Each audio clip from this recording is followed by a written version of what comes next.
திவ்யாவை நினைச்சா ரொம்ப பாவமா இருக்குங்க. இந்த வாரத்தோட ஒஸ்ட் பர்ஃபார்மரா செலக்ட் பண்ணிட்டு திரும்பவும் ஜெயிலுக்கு அனுப்பிட்டானுங்க. வணக்கம், நான் உங்க ரவி. எல்லாம் நல்லா இருக்கீங்கன்னு நினைக்கிறேன். பிக் பாஸ் சீசன் 9 டே 68 இன்னைக்கும் மீண்டும் பிக் பாஸ் பிபி வழக்காடு மன்றம் ஸ்டார்ட் பண்ணிட்டோம்னா நான் வெறுத்து போயிட்டேங்க. எப்படா இந்த ப்ரோக்ராம் முடியுன்ற மாதிரி ஆயிடுச்சு. இந்த சீசன்லயே பாத்தீங்கன்னா ஒஸ்ட் வீக் அப்படின்னு சொல்லலாம். இன்னைக்கு பிக் பாஸ்ல சூப்பர் ஸ்டாரோட பாட்டோட ஸ்டார்ட் பண்ணாங்க. சூப்பர் ஸ்டார் ரஜினிகாந்த் சார் அவர்களுக்கு நம்மளுடைய சேனல் சார்பாக வாழ்த்துக்கள் வணங்குகிறோம்.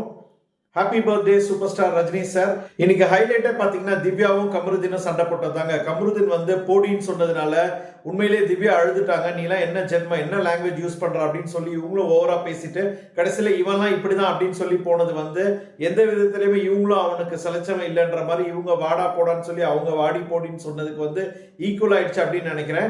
இதுல மாட்டிக்கிட்டு முழிச்சது பாத்தீங்கன்னா வினோதும் அதுக்கப்புறமா அமித் பார்கவும் தான். சாட்டர்டே விஜய் சேதுபதி சார் வந்தோன்னா யார் இந்த வாரம் எவிக்ட் ஆகிறான்னு சொல்லி நம்ம பார்க்கலாம். தினமும் என்னோட வீடியோஸ் பார்த்து சப்போர்ட் பண்ணிட்டு இருக்க யூடியூப் சப்ஸ்கிரைபர்ஸ், இன்ஸ்டாகிராம் ஃபாலோவர்ஸ் அனைவருக்கும் நன்றி. ட்ரை பண்ணிக்கோங்க. இன்ஸ்டாகிராம்ல ஃபாலோ பண்ணி சப்போர்ட் பண்ணுங்க.